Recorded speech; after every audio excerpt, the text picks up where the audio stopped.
one thing I'll say that I've been thinking about a lot, and I think I'm seeing other projects do and think about is, and again, it's so simple, but it's just email. It's like at the end of the day, everyone will pick and choose their different social media platforms. Some people use Twitter, some people don't. Some people use Instagram, some people don't. Everyone has an email address. And in 10 years, 20 years, maybe Twitter won't even exist. Maybe Elon Musk fires everyone. Maybe, whatever social media platform might not be around in 10, 20 years, but I'm pretty sure email is still going to be around in 20 years. And I'm pretty sure everyone is still going to have, if even everyone has an email address, and even if they get a new one, they usually forward their old emails across. And it's just, to my mind, the single best way to communicate with a community that has not really been done much in the space up until now.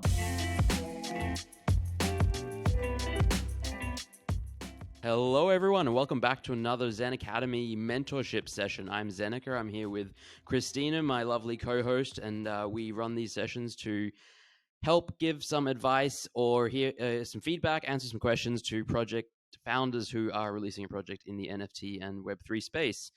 Today, we are joined by Alex and Andrew from... I'm not even going to attempt to mention the proper name of the project. It's in Portuguese, but I will say the English version, the simplified version, the Mecanica, and I'll let them introduce themselves and the project in a moment. But just to give everyone a brief overview of the format of this video, I'll pass it over to them shortly. They will present their pitch and we will listen to them present their pitch. And then afterwards, Christina will give some feedback on the presentation, ask some questions. I will then ask some questions, and then we'll hand it back over to Alex and Andrew to ask any questions they might have to us. So without further ado, Alex and Andrew, please take it away. Introduce yourselves and jump into the pitch whenever you're ready. Hello, everyone. My name is Alex. I'm from Rio de Janeiro, Brazil. I was raised between Rio, New York, and Paris. I'm a serial entrepreneur. I started with restaurants in New York in the early 90s. I eventually opened a photo production company in Rio de Janeiro in the early 2000s. I produced for international fashion brands who come to shoot and film their campaigns in Brazil. I had an agency that repped fashion photographers here in Brazil. I opened an art gallery in New York with Andrew, my partner in the NFT project. We focused on Brazilian art photography. Nowadays, I run a real estate company in São Paulo.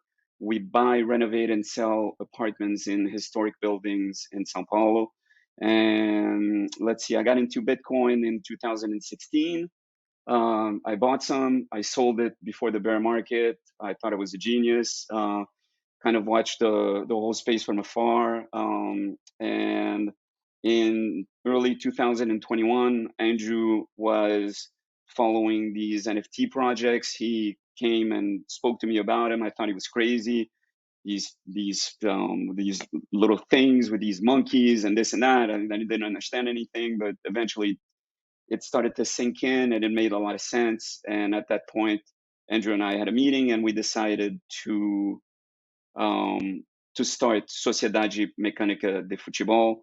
I'm involved in a few NFT projects. I'm involved in the Mibets DAO. I'm one of the founders. Shout out to T, Mibets DAO general manager. He's a prince, amazing guy. And that's it. On to you, Andrew. My name is Andrew. I'm also a producer in commercial fashion photography. I've produced shoots for top photographers and important brands like Ralph Lauren, and Nike, and Adidas in exotic places like Kenya, India, Morocco, Europe. I'm now based in San Francisco. I relocated here just before the pandemic, and it's been a little bit of a roller coaster. Before that, I was in New York and LA. And I've been doing that for about 10 years. Before that, I had an art gallery with Alex. It was based in New York. As you mentioned, it was specialized in Brazilian art photography. We were actually doing a lot of our business and revenues in Brazil, exhibiting at art fairs in Brazil. And so I have a lot of experience with Brazil since many years. I've been going there. Before that, in what seems like a former life, I was a corporate attorney in syndicated lending and structured finance. I have an MBA from Columbia University in New York. And after the gallery, in addition to getting into commercial photography on my own, I've been developing myself as an artist, a digital artist, incorporating photography and painting and photography of painting and digital manipulation. Then when I got into Web3, I've been getting more into coding and generative art. And, Zeneca, it's just truly a pleasure to be here with you because I've been following you since the early days of your podcast.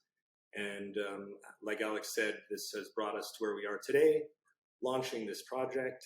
So the project is Sociedade Mecânica de Futebol, which is definitely a mouthful. It's a throwback to the way Brazilian soccer teams were named. Basically, in short, it's the Mechanical Society, or a Mecanica. So it is a native Brazilian PFP project built by Brazilians for Brazilians, and it's in Portuguese. And it's built around two themes: social responsibility and Brazilian futebol, or soccer. Now, the irony is that I am the one gringo on the team, but that gives me an interesting perspective because I've been, like I said, working with Brazil for many years. And so I feel like Brazil is sort of misunderstood from the rest of the Western world. We think of it as just some country in Latin America. But in fact, it's a massive market. It has over 200 million people. It's almost 2/3 the population of the United States.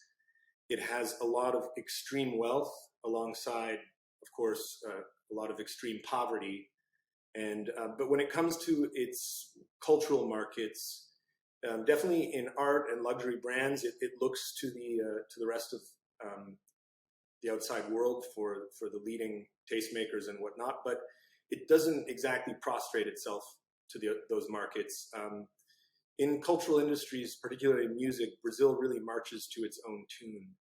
And so we see that as part of the opportunity here. It's also, it's very isolated in some ways. There's capital controls, and it's just very difficult for anyone who's not Brazilian to do business there. So it creates sort of a buffer that isolates Brazil. And as a result, sometimes some things take a little bit longer to catch on in Brazil. And one of those, for example, is crypto. It's taken a bit longer for them to adopt some technologies, but when they do adopt it, it sometimes comes on like a fire hose. Brazil is looking like the government is crypto friendly, and we feel that there's a lot of potential in Brazil for people who are really frothing to get into crypto and NFTs. And it's sort of an opportunity, this lag in a way, because, for some Americans who downloaded the QR code at the Super Bowl and then lost money on their investments, there's people in Brazil who didn't lose money yet. So they remain to be converted, and that's both a challenge and an opportunity. So what we're doing to address this is our project is basically world building. We're building an IP. In some ways, it can sound a little bit cliche, like from a previous meta, but in Brazil, we consider there to be an opportunity for this.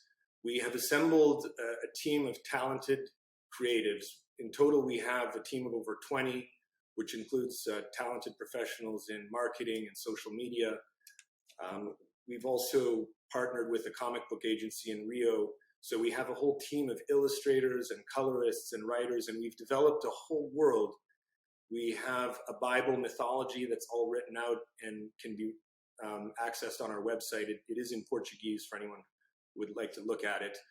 The avatars have been styled by one of Brazil's top fashion stylists. And, we have music by a prominent Brazilian DJ from the Sao Paulo nightlife scene. So what is the story? It is set in an ambiguous time and place that's sort of like Rio of the 1970s. It's Rio, but not Rio, kind of the way New York, Gotham is like New York, but not New York. And now, as you may know, Rio is this iconic postcard beach town, but it also has a dystopian side to it. There's a lot of gang violence and poverty. And so that dystopian aspect is reflected in the creative of our project.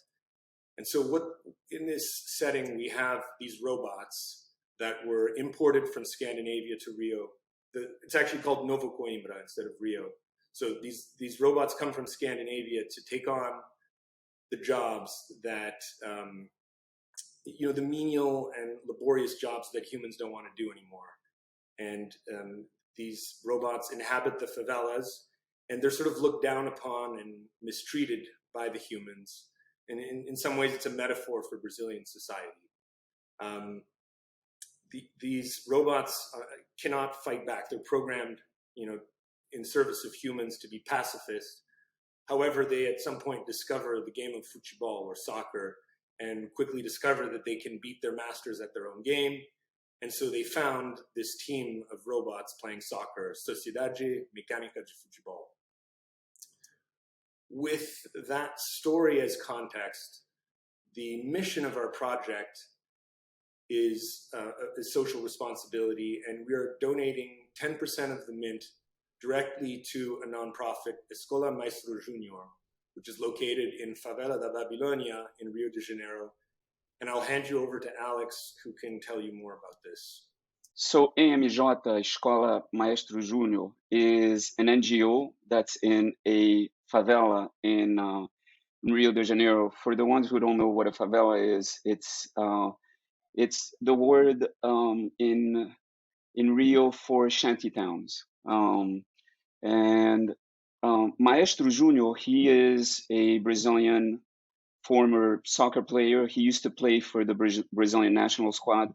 He also used to play for the team I support. He was my childhood idol. I used to go see him play every weekend at the stadium. And today he has created this NGO in this favela. And I have deep ties to this favela. Actually, I've spent a lot of time there. Andrew and I used to have a gallery there. And the project it's a truly beautiful project. We take the kids from the community, and the idea is to make them into better women and men. So that is through sports, mainly football, mainly soccer, but there's also this part of mentoring and teaching and bringing people who know more than them and who have access to more information and technology. And so we're really excited to give to them, and the idea is for us to give 10% of our mint directly to them, and moving forward to keep giving to them. But not only money. So we have this building on top of Babylonia, of this favela, that used to be a gallery, and that will be transformed into our in real life space, where we can do events, we can do parties, but we can also do these mentoring programs where we bring people from all facets of business and life who can teach these kids who have information and who have know-how that they don't have access to. So this is the part of the project that has a really soft spot for me. It's really personal, and I think it's really beautiful. Andrew, do you want to take over from this? I think this is essentially our pitch. Yeah, I think we would open it up to questions, or if there's any other avenues of the project that Zeneca and Christina that you think we could explain more in detail. I mean, we have merch, we have plans for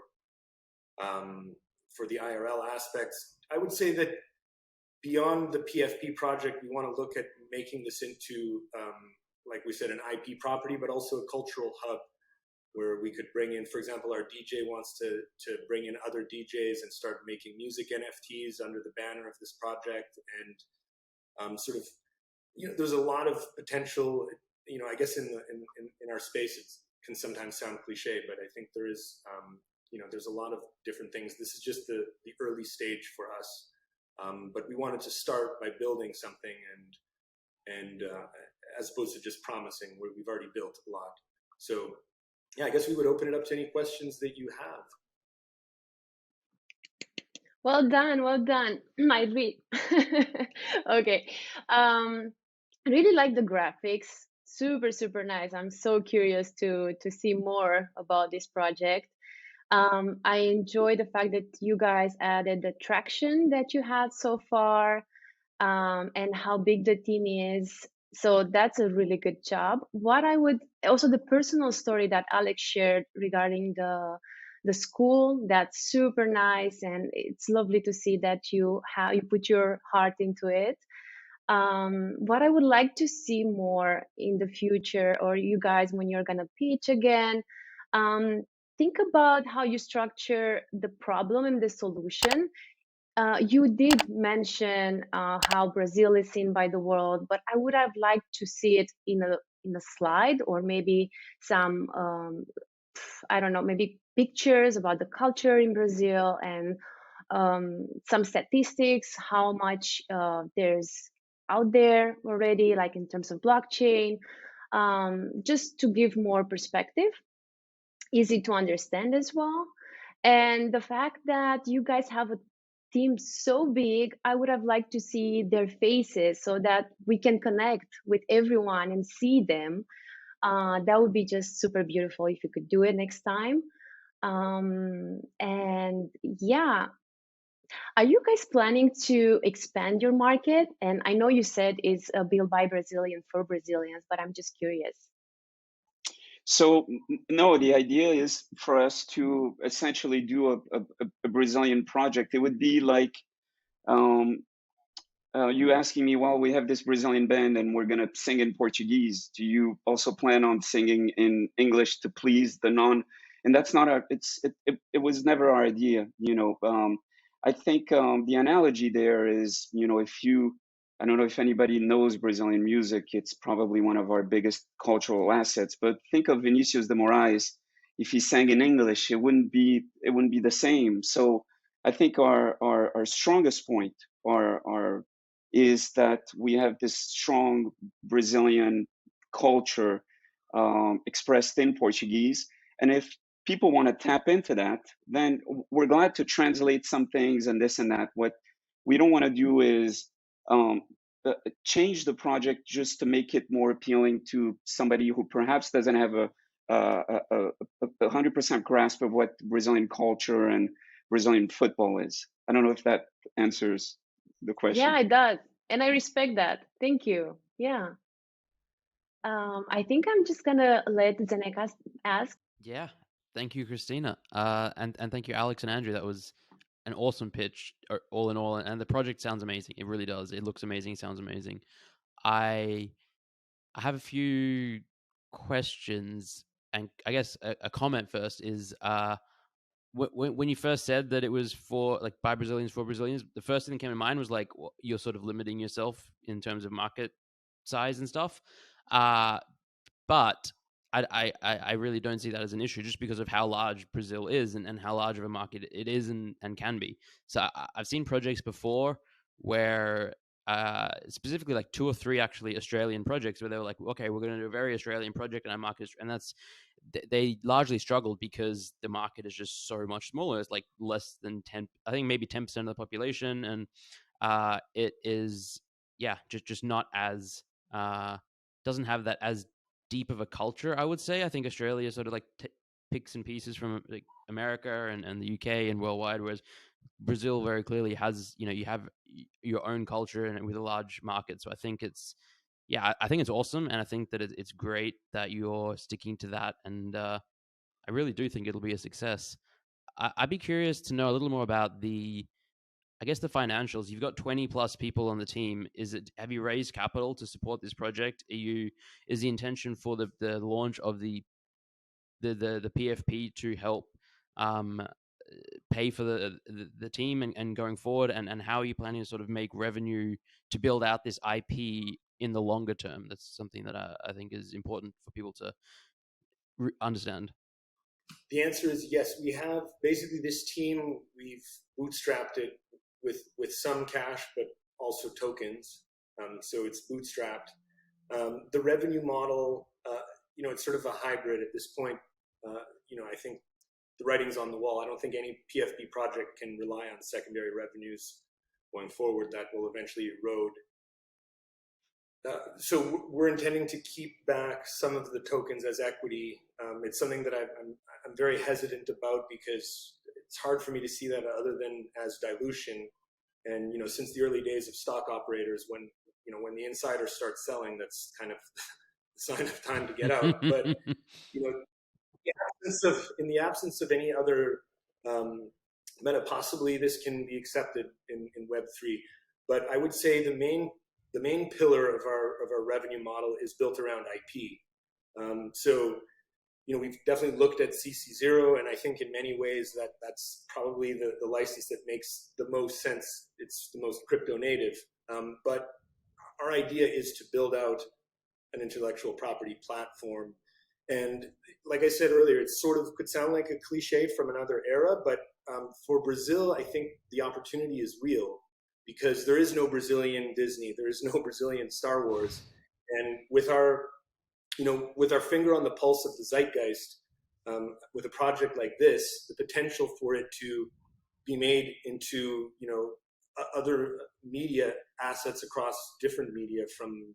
We started doing a comic book series. You could potentially do animated series, and as cliche as it sounds, like the movie type of thing avenue. So ultimately, that's where we'd be looking to both generate revenue, and also it would be most of the cost.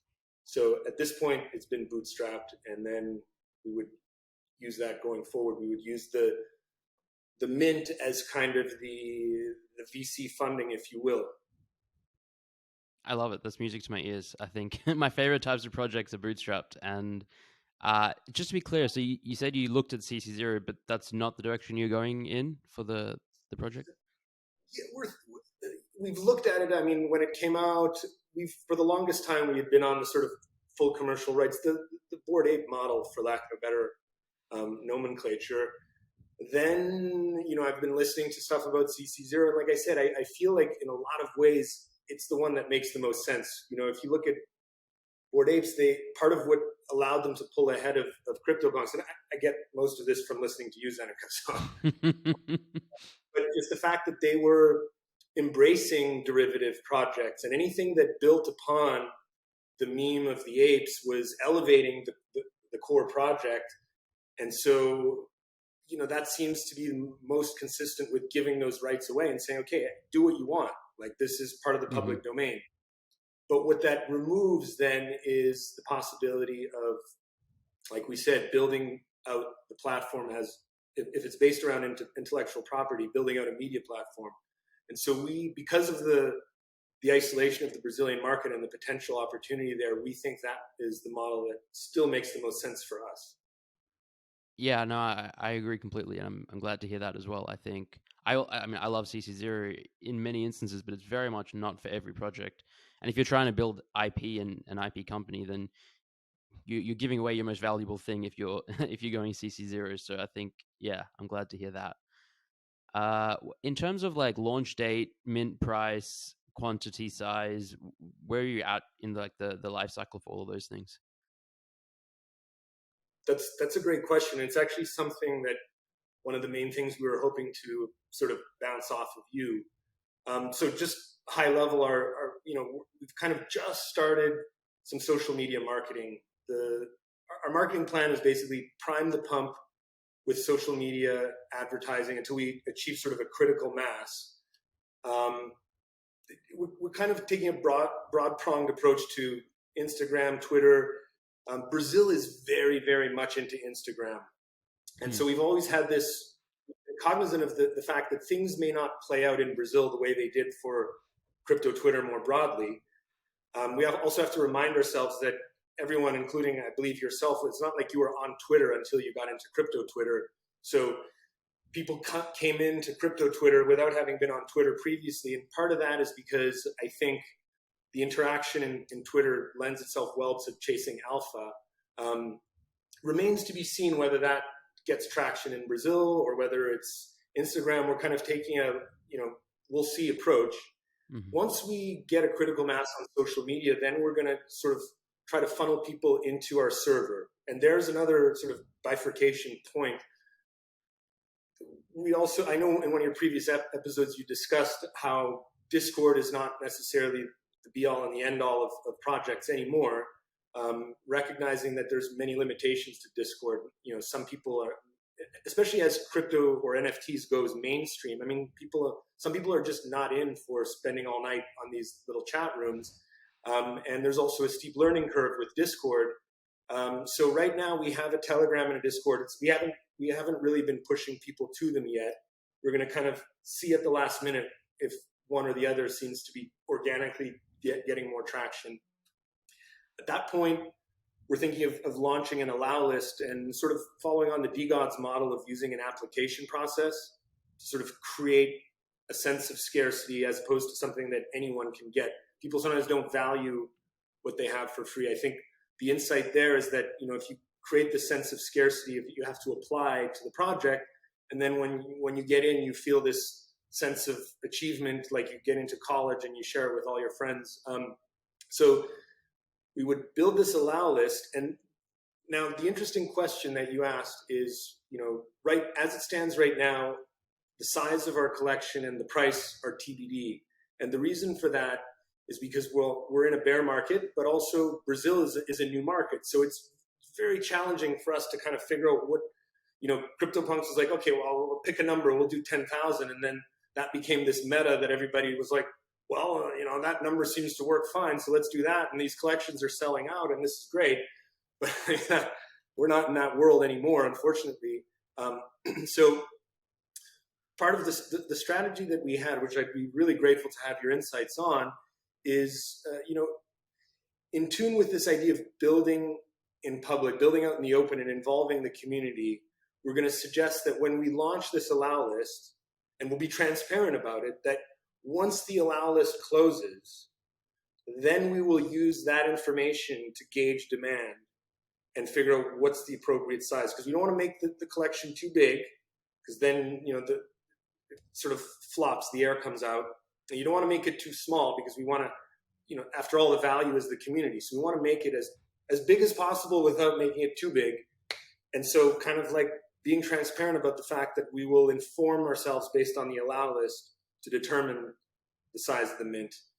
I don't know if that's something that's been done before, but to me it sort of seems like a data-based approach to it. And I don't know. I mean, we'll obviously be transparent about it and take feedback from the community. If they hate the idea, we'll, okay, so we'll come up with a number. We'll pick a number. But for now, that was the plan. Would be very grateful to know your thoughts. Yeah, I think it's a good plan. I think it makes so much sense.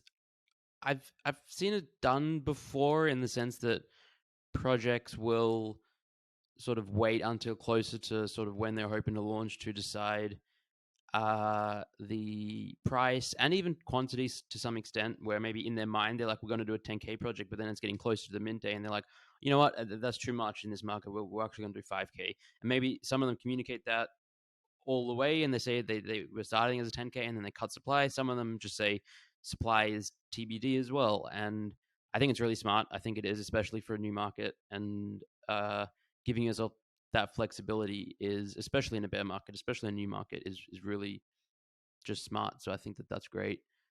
Yeah, I think it really does seem like you've got a good plan going forward. Yeah. Just to clarify, the idea would be that, not to hold our cards forever, but like once we close the allow list, that's when we open the kimono and we'll say, okay, based on this allow list, here's what we're going to do. Then have a little bit of runway left until the mint. So basically we've just started doing our advertising now, and we're targeting to do the mint, I guess, 8 weeks from now, roughly. So we're just at the beginning of that 8-week process. And yeah, that's kind of where we're at. Yeah. No, yeah. I mean, yeah, I think it's really, really great. And you're basically gathering information, and then you're going to use that information to make a decision. And it seems so simple, but it's a lot of projects don't do that. So I think it's great. Did I have another question? No, I think I'd love to hand it over to the both of you and see if you have any questions for either of us. Yeah, I mean, that was the main question we had, which was on that aspect there. And then the other one was your insights as to Discord versus Telegram. Do you have? Oh, yeah. you mentioned Instagram being big in Brazil, and I think that you really do want to lean into where your potential market and audience is. So it makes so much sense to go big on Instagram. And actually, the reason Twitter became sort of the de facto home for crypto and then NFTs was many years ago, people were posting crypto content on Instagram, on Facebook, on other platforms, but Facebook basically came out being like, we don't want crypto content posted on our platform, and they were removing it, or warning people and deleting accounts and that kind of stuff. So people flocked to Twitter, and Twitter was like, freedom of speech, everyone can chat here. But now life's come full circle, and Facebook, or Meta, is very much embracing this whole new world. And I think on both Instagram and Facebook, I don't know if it's worldwide yet or certain markets, you can actually showcase your NFTs. It's like a feature. And so that whole piece has sort of disappeared. And now it's, all those barriers, I think, are falling down. So totally makes sense to use Instagram. In terms of Discord versus Telegram, yeah, just sort of play it by ear, and you don't need one or the other or both or either. It could just be that the community exists on Instagram and on Facebook and on Twitter and on YouTube, or no particular place. One thing I'll say that I've been thinking about a lot, and I think I'm seeing other projects do and think about, is, and again, it's so simple, but it's just email. It's like, at the end of the day, everyone will pick and choose their different social media platforms. Some people use Twitter, some people don't. Some people use Instagram, some people don't. Everyone has an email address. And in 10 years, 20 years, maybe Twitter won't even exist. Maybe Elon Musk fires everyone. Maybe, whatever social media platform might not be around in 10, 20 years, but I'm pretty sure email is still going to be around in 20 years. And I'm pretty sure everyone is still going to have, if even everyone has an email address, and even if they get a new one, they usually forward their old emails across. And it's just, to my mind, the single best way to communicate with a community that has not really been done much in the space up until now. But we're starting to do more of it at ZenAcademy. I'm seeing other projects start to do more of it, and I think we're going to see more and more of that. So yeah, just literally, I think collecting email addresses for announcements and for updates and allow-less communication and mint stuff is really powerful, and it's just something that most people aren't doing. So I would definitely recommend looking into that. Yeah. That's interesting. Yeah, I mean, I personally consume a lot of the content for letters from Zeneca and whatnot. As email tends to be a very convenient format for me personally. So I resonate with that. Yeah, it's something we didn't think of, honestly, Zeneca. So this is probably the golden nugget out of this whole thing, and it could be revolutionary for us, because we were going back and forth on Twitter and Instagram and Discord and this and that. But as you said, everybody has email, and it's a matter of if somebody's interested, obviously they'll give us their email, and if they're in the community, then it's a matter of just reaching out to them. So yeah, amazing. Yeah, no, really happy to hear.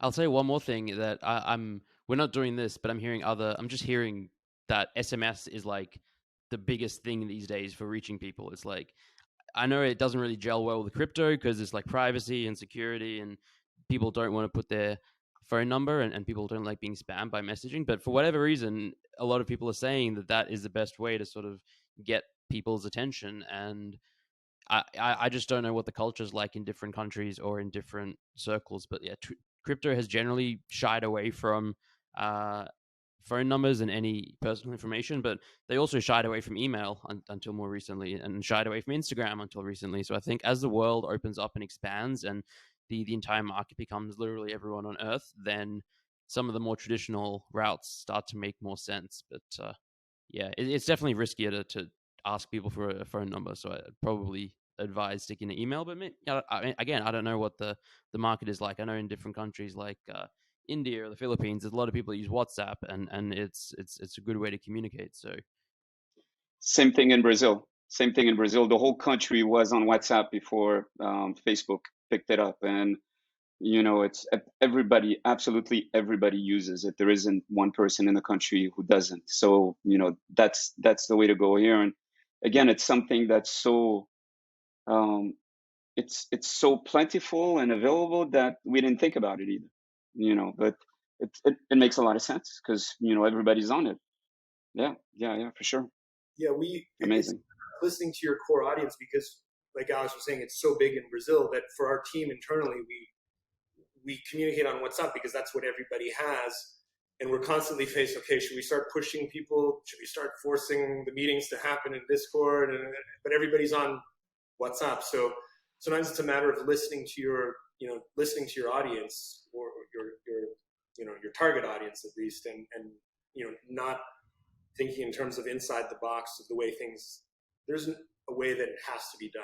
There's there's the way that it will be done in the future, and that can take into account regional disparities and whatnot. So very grateful to hear your thoughts. Thank you. Yeah, my pleasure. If I may add, absolutely. To the SMS, so there are a few companies that are doing automation, and they are doing APIs communication in general, that can help in general to, I just repeated, to send out to a lot of people. So look into Twilio, MessageBird. These are a few companies that can help. Twilio, MessageBird. I'm going to be looking into these companies myself. I think it's super cool. Yeah. Yeah, we're going to get the name of these companies and look into them for sure. We'll also put it in the show notes. I think we'll ask our lovely content manager, Vitor, who is from Brazil as well, to find those links and add them to the show notes. Christina, did you have any other questions you wanted to ask? No. Alex, Andrew, anything on your end? Not a question per se, but just, Christina, just to respond to one of your earlier points, maybe there's a way to mitigate some of our shortcomings in the show notes. But, we do have on our website, which is essentially, it's a landing page that throws to Notion pages. And, we have our team all detailed there with headshots, and, we have a lot of stuff on our platform, on our Notion platform, that I guess because it was there, we didn't think necessarily to put it into our deck. But would definitely invite anyone who's interested to learn more to access our website and find everything that they would want to know there. It's all in Portuguese, though. Yeah, that's I think that's all that we had for you. I think so too. But thank you so much again. Like I said, it's a big day for me because I've been a fan of you since the very beginning, listening to you. And so much of my understanding of the space comes from you, Zeneca. So very grateful. And Christina, thank you for your time as well. Yeah, it's been amazing also, Zeneca, to be face to face with you after seeing you and hearing you for a very long time. And it's it's inspirational. And Christina, also thank you from the beginning, the first contact and everything. So yeah, just very grateful to both of you. Thank you. Obrigado. Our pleasure, guys. Our pleasure. It was lovely to have you. It really was. Thank you so much. It's been a pleasure hearing about. I was going to try and pronounce it, but I'm not going to do that to listeners and watchers. But we will definitely make sure to. Maybe if you could just tell the website and maybe Twitter and anything like that. We'll also get it in the show notes. But if anyone's watching and wants to go check out the project right away, where can they go find it? Yeah, it's a little long. It's Sociedade Mecânica de Futebol.io. All right. Well, we'll have a link in the show. What's your Twitter? Do you have Twitter or Instagram?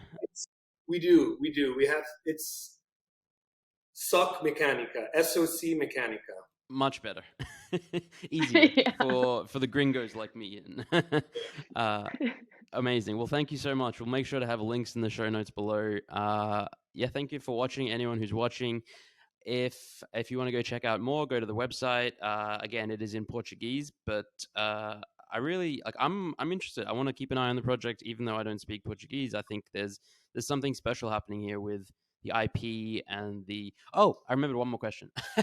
Sorry. It was very basic and quick, but do you have a rough idea in mind of like price point yet? Or is it like in sort of local currency or in US dollars? I know that it's, again, depends on demand, but are you thinking like, this is like a $10 thing? This is like a $500 thing? Something, do you have any idea yet?